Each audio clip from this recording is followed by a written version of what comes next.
Assalamualaikum warahmatullahi wabarakatuh.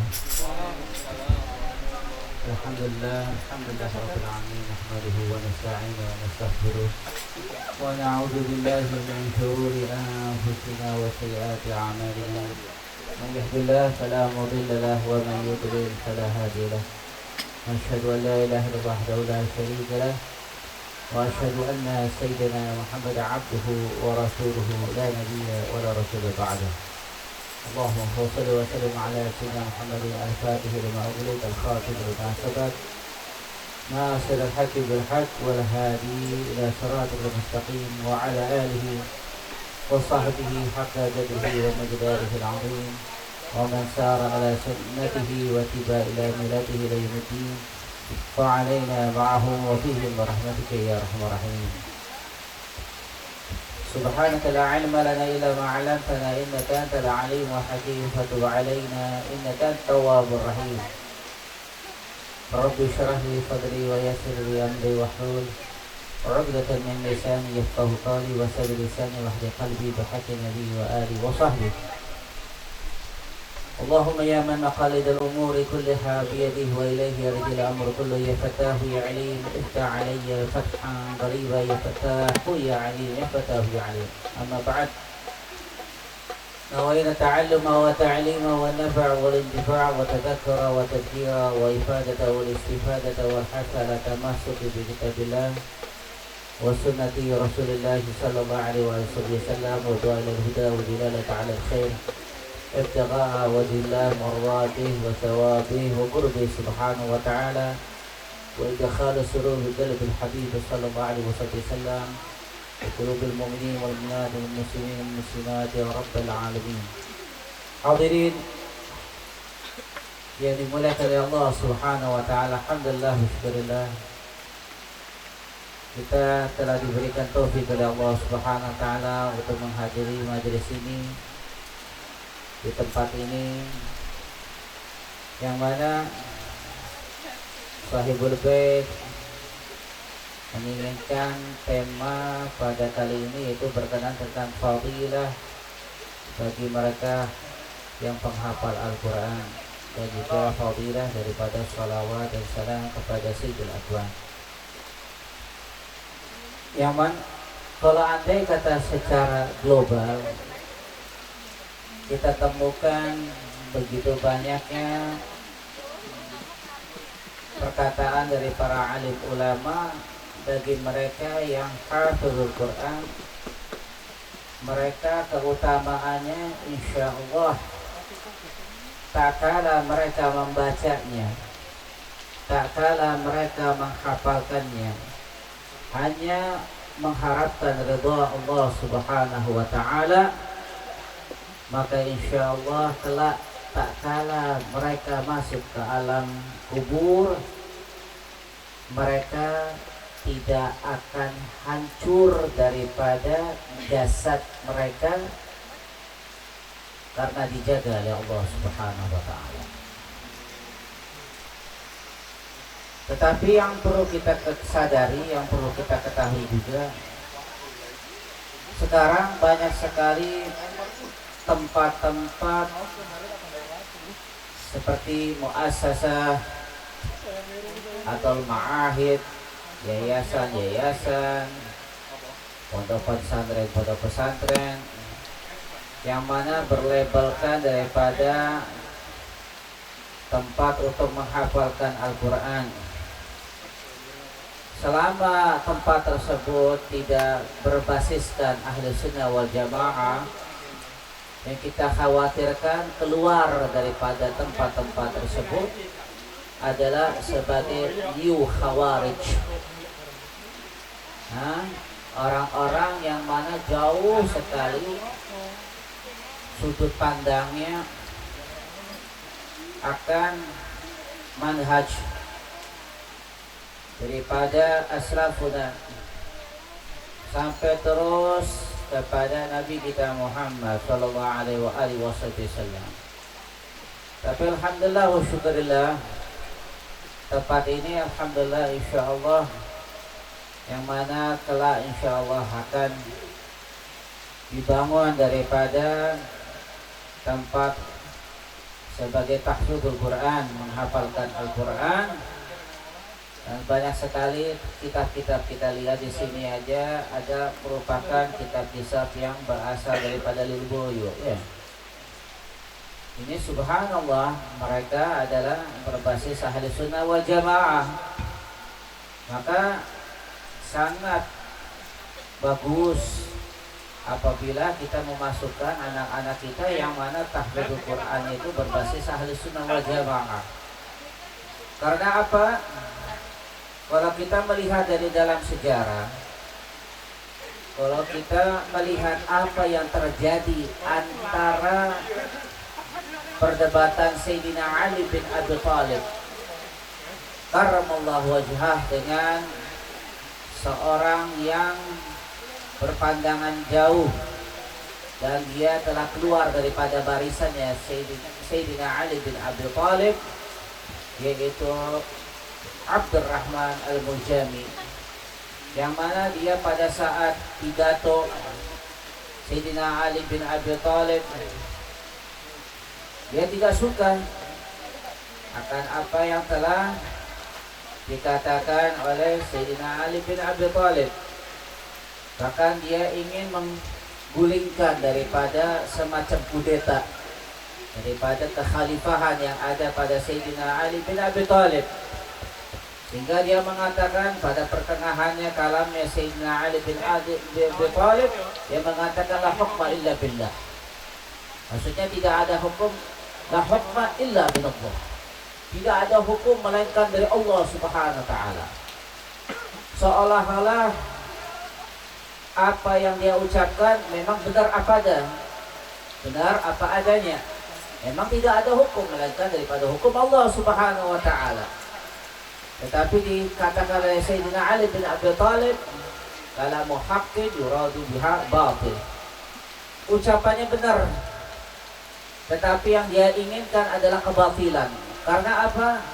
Karena Sayyidina Ali bin Abi Thalib mengetahui apa yang dirancanakan daripada Abdurrahman Al-Mujami yang ingin menggulingkan atau mengkudeta daripada kepimpinan Sayyidina Ali bin Abi Thalib. Bahkan Habib Ali Zain al-Abidin bin Abdurrahman Al-Jufri tak kalah menceritakan tentang ini. Kita lihat siapa gerangan daripada Abdurrahman Al-Muljami tersebut. Beliau adalah seorang hafizul Quran, penghafal daripada Al-Quran. Tetapi demi Allah, hafalan Al-Quran itu tidak ada manfaatnya sama sekali. Karena apa? Karena dialah orang yang mana pernah menikam, membunuh daripada sebaik-baiknya daripada itrah Nabi Muhammad, daripada karabah, daripada ahlul baitnya Nabi kita Muhammad sallallahu alaihi wasallam. Sehingga gak ada manfaatnya bagi mereka yang menghafalkan Al-Quran tetapi jauh adabnya, jauh manhajnya, apa yang telah diajarkan Nabi kita Muhammad sallallahu alaihi wasallam. Berapa banyak orang-orang yang memiliki adab daripada adab membaca Al-Quran Al-Karim. Mereka hanya sekedar membaca saja, tetapi dengan penuh motivasi. Mereka tak kalah membacanya mengharapkan ridha Allah Subhanahu wa taala. Banyak pada mereka usul di hadapan Allah Subhanahu wa taala. Sebagaimana yang diceritakan daripada Al-Imam Ahmad bin Hanbal, tak kala beliau bermimpi berjumpa dengan Allah Subhanahu wa taala di dalam mimpinya sebanyak 99 kali. Tak kala ketika beliau bangun, beliau berazam, andai kata aku diperkenankan oleh Allah Subhanahu wa taala untuk dapat berjumpa dengan Allah Subhanahu wa taala di dalam mimpiku yang ke-100 kalinya, niscaya aku akan ingin mempertanyakan apa yang mengganjal di dalam hatiku selama ini. Maka subhanallah, Allah Subhanahu wa taala mengijabahkan daripada permintaannya Sayyidina Al-Imam Ahmad bin Hanbal, sehingga dia dapat berjumpa dengan Allah Subhanahu wa taala di dalam mimpinya. Maka pada saat itulah Al-Imam Ahmad bin Hanbal mengutarakan daripada keluhan yang ada di dalam hatinya. Dan dia bertanya kepada Allah Subhanahu wa taala, "Ya Rabbi, bi ayyi syai'in yataqarrab ilaikal mutaqarribun?" Wahai Tuhanku, dengan apakah para wali-walimu, para kekasihmu, mereka mendekatkan diri mereka kepada dirimu ya Allah? Dijawab oleh Allah Subhanahu wa taala, "Bitilawati kitabi ya Ahmad." Dengan hanya membaca daripada kitabku, yaitu Al-Quran, wahai Ahmad, mereka dekat kepada diriku. Sehingga ditanya lagi oleh Imam Ahmad bin Hanbal, "Bifahmin atau bighairi fahmin ya Rabb?" Paham apa enggak paham, atau dengan tidak adanya pemahaman, wahai Tuhanku? Dijawab oleh Allah Subhanahu wa taala, fahmin atau bighairi fahmin. Bifahmin atau bighairi fahmin. Paham enggak paham, orang itu bisa mendekatkan dirinya kepada diriku. Masya Allah. Ini apa? Kalau kita melihat mereka yang mana membaca Al-Qur'annya dengan adabnya, mereka membaca Al-Quran dengan motivasinya yang baik di hadapan Allah Subhanahu wa taala, sehingga tidak mustahil bagi mereka didekatkan makamnya di hadapan Allah Subhanahu wa taala jalla jalaluhu wa ta'ala ta'azamatuh. Maka kalau kita lihat seperti Al-Imam An-Nawawi dalam kitab Tibyannya mengulas secara gamblang, secara detail tentang adab hamlul Quran, adab bagi mereka yang membawa Al-Quran, membaca Al-Quran, dan begitu banyak kisah-kisah di dalamnya yang berkenaan orang yang alagahnya, hubungannya yang kuat terhadap Al-Quran dan Karim. Bahkan Al-Imam Abdullah bin Ali bin Haddad, beliau mengatakan apa? Ilzam kitab Allah watba' sunnatan waqtad hadakallahu bil aslafi. Yang mana beliau mengatakan apa? Lazimkanlah olehmu daripada Al-Quran dan ikutilah daripada nabimu Nabi Muhammad sallallahu alaihi wasallam, waqtad, dan juga teladanilah daripada salaf-salafmu yang terdahulu, niscaya engkau akan mendapatkan petunjuk Allah Subhanahu wa taala. Maka begitu besarnya alagah hubungan daripada orang-orang soleh terhadap Al-Quran.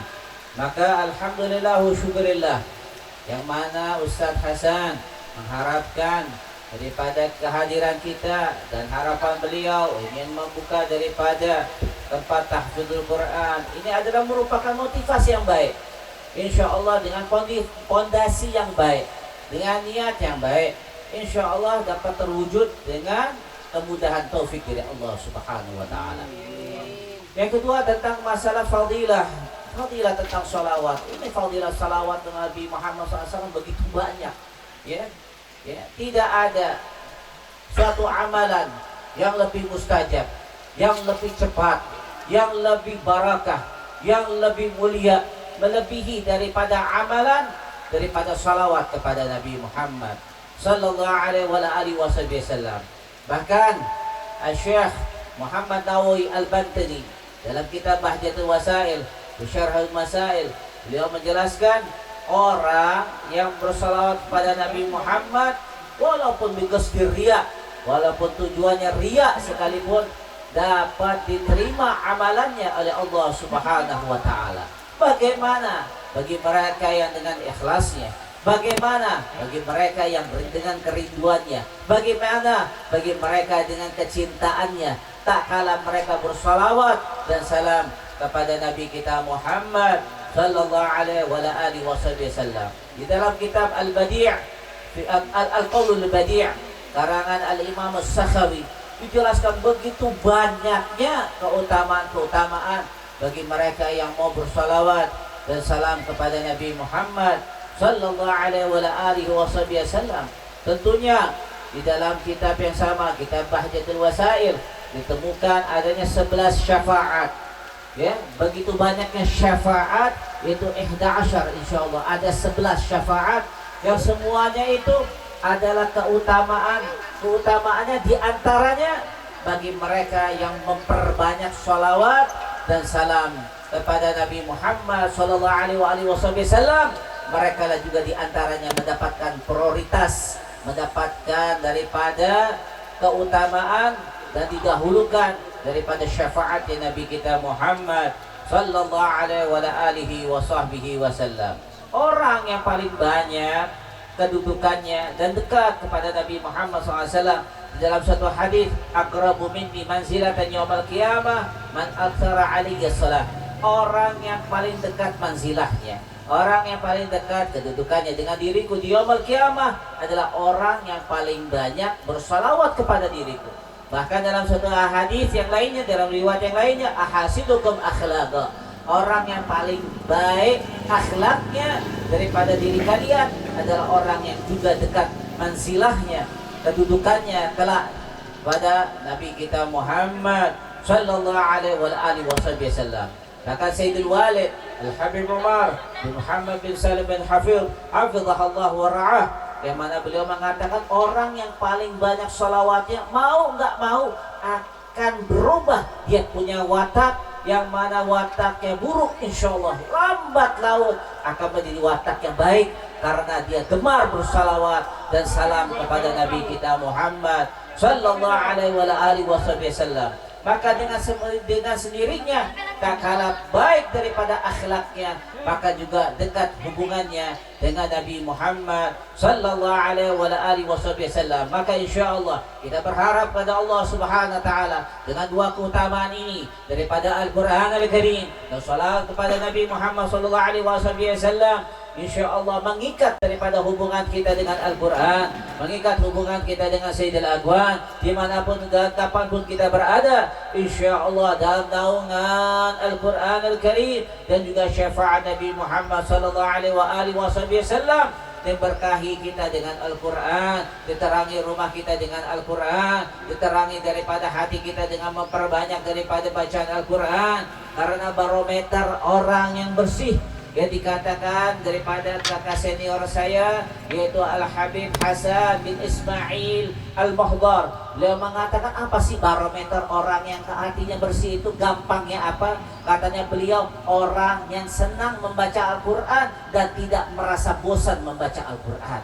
Sebagaimana patokannya daripada perkataan daripada sahabat Nabi kita Muhammad sallallahu alaihi wasallam, "Lau taharatul qulub ma syabi'at min kalamillah." Min qiraati kalamillah. Apabila telah bersih suci daripada hati seorang hamba, maka dia tidak merasa cukup, merasa kenyang dengan membaca daripada Al-Quran Al-Karim. Bahkan adab kita memberhentikan orang yang membaca Al-Quran Al-Karim bukan dengan mudahnya, tetapi kita katakan hasbukallah, cukup, Allah mencukupkan daripada dirimu. Maka dengan itulah adab-adab seperti inilah yang mungkin banyak tidak kita ketahui, yang hendaknya kita pelajari, hendaknya kita ketahui dan kita amalkan, sehingga insya Allah Allah juga akan memberikan keutamaan-keutamaan yang hakiki kepada kita semua di dalam Al-Quran, dan mengagungkan Al-Quran dan mengagungkan daripada Nabi Muhammad sallallahu alaihi wasallam dengan mengikat memperbanyak salawat dan salam kepadanya. Amin amin ya rabbal alamin. Semoga Allah Subhanahu wa taala memuliakan kita semua dengan keduanya di dunia dan akhirat. Amin ya rabbal alamin. Alafu minkum min at-tafsir. Assalamualaikum warahmatullahi taala wabarakatuh.